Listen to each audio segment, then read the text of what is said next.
Sirens screamed. Fighter jets took off. The Patriot launchers were raised. A new threshold was tested in the skies over eastern Poland in a single night. Lublin Airport was closed, the airspace was restricted, and Rafales, F-16 and F-35s entered layered patrols. A preventive air operation was announced. 40,000 troops were massed on the Belarusian border. Poland's border with Belarus was completely closed. This was not a rehearsal. The sound of war beyond the border came to Poland. And Warsaw is now mobilizing. On September 13th, Lublin Airport in Poland was temporarily closed. The Air Force and ground-based air defense units were placed on high alert, and Allied aircraft also joined the patrols. The Polish Armed Forces Operations Command announced, "Attention! Due to the threat of unmanned aerial vehicle attacks in Ukraine's regions bordering the Republic of Poland, military aviation operations have been launched in our airspace." The command stated that all procedures had been initiated to ensure security.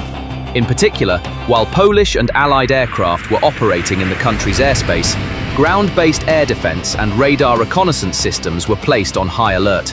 Let us recall the turning point at the beginning of the week. On the night of September 10th, Poland shot down drones entering its airspace for the first time, marking one of the toughest engagement decisions taken in the NATO area since the start of the war in Ukraine.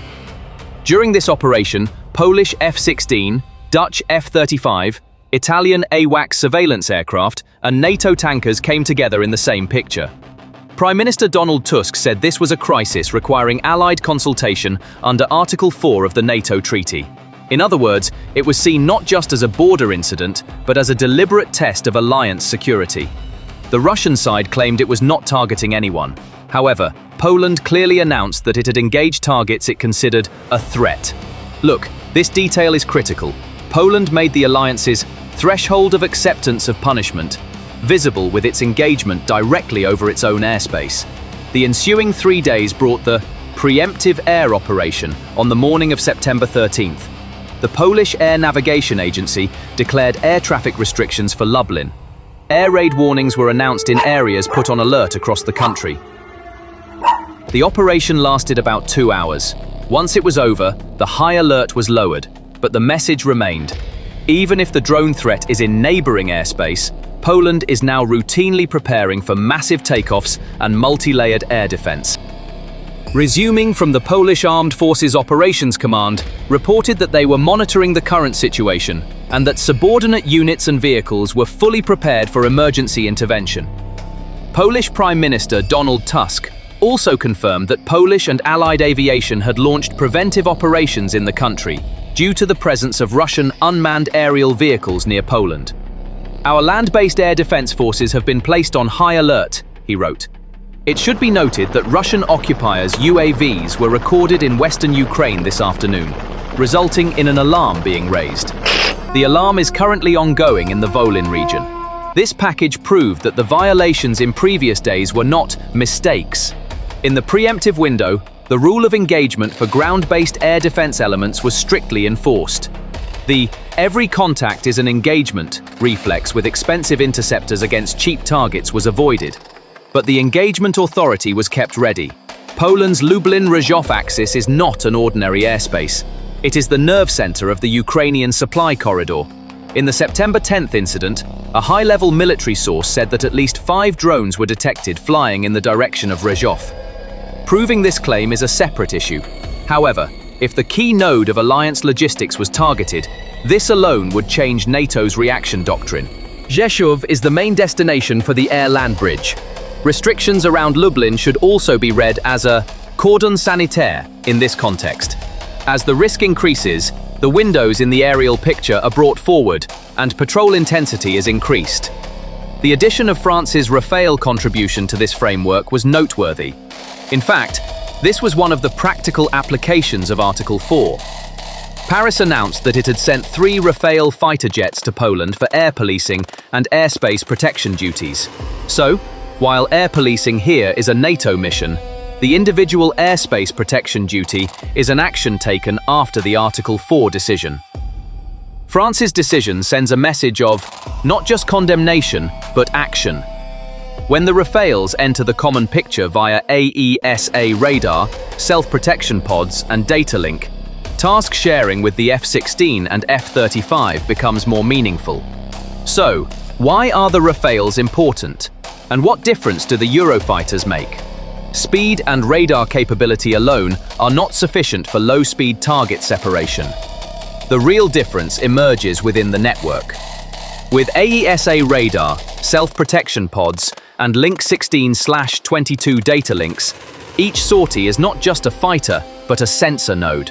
While Patriot or SAMPT systems lock on the ground, jets in the air clean up target classification even under jamming. At short range, IRST and electro-optical eyes reduce the confusion of low RCS drones with airborne stray metal. The night of September 10th was the practical application of this sensor fusion. The morning of September 13th was a dry run of the same scheme without firing. Meanwhile, Germany increased its air policing mission from 2 Eurofighters to 4 and extended it until the end of the year. This means scheduled visibility, not just overnight. The regional picture is not limited to this. On the same day, Romania detected a drone entering its airspace. F-16s took off, and the target disappeared from the radar track in a rural area. Poland announced that a Russian drone had been shot down. This incident occurred simultaneously with Poland's preemptive window and demonstrated that the low-altitude, slow-target, narrow RCS triangle is now a collective air policing issue along the Black Sea-Baltic line. Romania had previously experienced debris falling in its territory. This time, the engagement threshold was updated, with continuous vigilance and rapid confirmation remaining in effect. The conclusion is clear. The surprise window on the eastern flank is narrowing, and drones are a stress test not only for Ukraine, but also for the alliance's air picture. We saw the name of the alliance umbrella one day after September 10th, Eastern Sentry. In a statement made in Brussels, NATO announced that it had launched a multi-domain, flexible, and sustained deterrence package on the eastern flank. In the first package, France sent 3 Rafales, Germany strengthened air policing with 4 Eurofighters and extended the mission until the end of the year, and Denmark added 2 F-16 and an air defense frigate to the Baltic picture. This is not a one-off flight, but a new rhythm called Eastern Sentinel. It doesn't matter which country flies how many sorties, but the main issue is the continuity of the network. CAP lines, AWWACS tanker pairs, medium to long-range layers such as Patriot/SAMPT on the ground, and short-range VSHORAD components all work together in the same picture. Let's open a parenthesis here. Eastern Sentry is not just a name, it is a set of doctrines coming from the commander's mouth. The alliance's top command emphasized an adaptable force mix rather than fixed numbers. So next week, 2 countries withdraw, 2 countries come in. The mission cycle continues. Deterrence visibility does not decrease. The real innovation is air first, then law. Article 4 consultations begin, but the patrols and sensor network on the ground operate independently of the consultations. This is an intermediate step that recalls the consequences of Article 5 without invoking Article 5. And if we read Poland's September 10th to 13th package within this framework, the real name of the line is Measured but Uninterrupted Engagement Preparation. The clear answer to the question, what did the UK, Germany, the Netherlands and Italy do, is joint air policing and layered air defense contributions. The F-35/F-16/AWACS/tanker tableau, seen on the night of September 10th, was repeated in a preemptive form on the morning of September 13th. This model shows that the Article 4 consultation has an operational rather than a political counterpart. Today, the Alliance is putting the daily discipline of Article 5 into practice without declaring Article 5. Be ready, but remain measured. This approach increases the cost of testing for Moscow.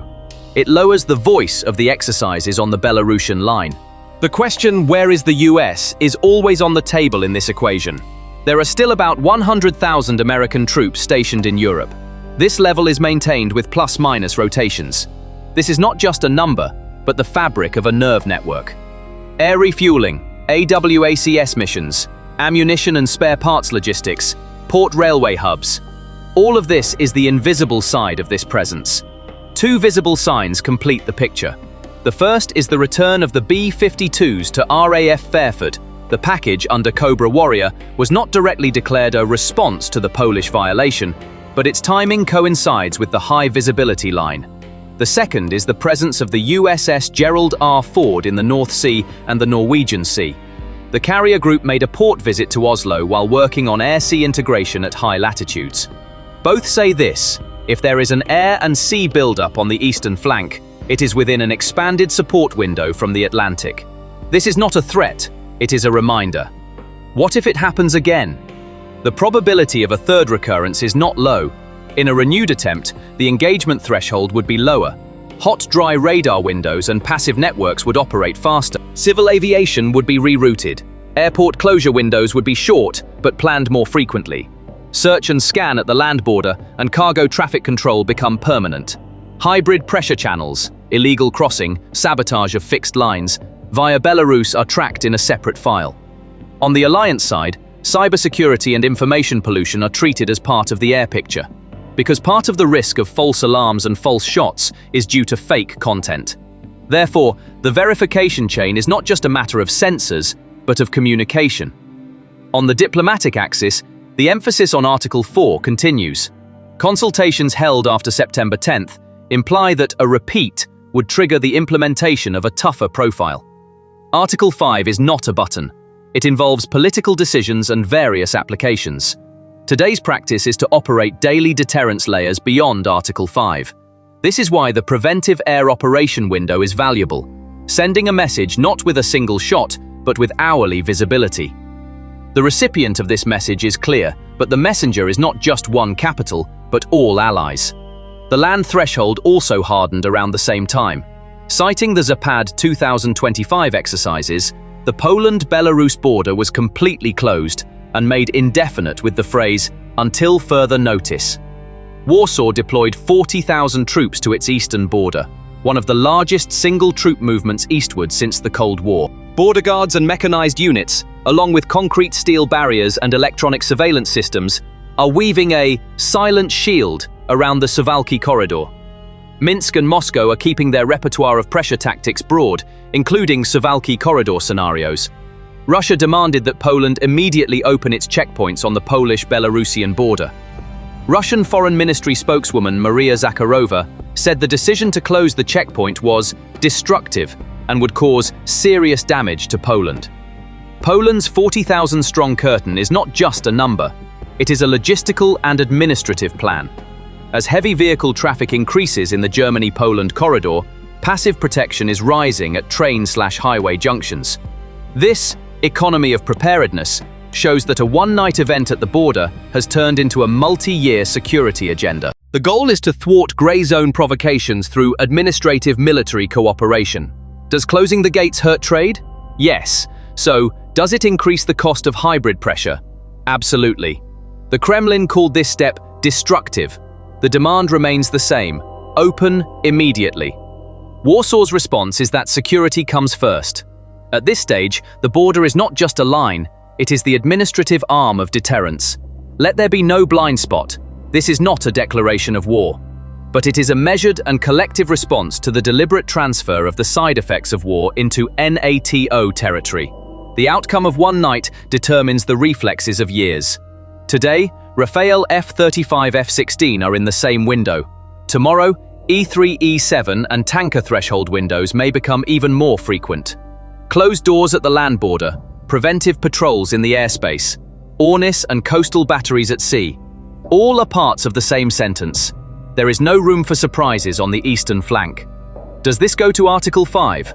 The architecture of the alliance requires a political decision, and the chain of evidence is decisive.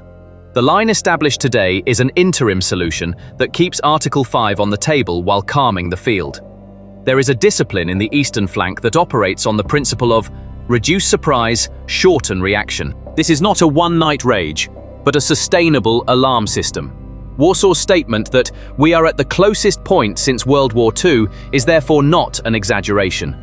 The level of risk is a reality that must be managed quickly. Eastern Sentry got its name precisely for this reason. It means organized readiness, not drill. In summary, we see an air shield that was tested in September and disciplined on September 13th.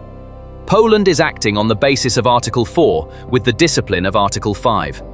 France's Rafale contribution and Allied patrols make this discipline visible. The indefinite closure of border crossings manages the Belarus factor on an administrative rather than a military basis. So, will Moscow continue to pay this cost, or will it abandon the grey zone tests? The answer lies in the number of repetitions. The window of opportunity on the eastern flank is closing. Miscalculation will be much more costly. Your opinion matters to us. If it happens again, do you think the alliance will lower the engagement threshold even further? Or will it increase deterrent visibility and keep the fire authority on the same line? Share your thoughts in the comments. We'll be here with data-driven, straightforward, and clear analysis as new developments unfold. Subscribe and turn on notifications to get instant analysis of these critical thresholds.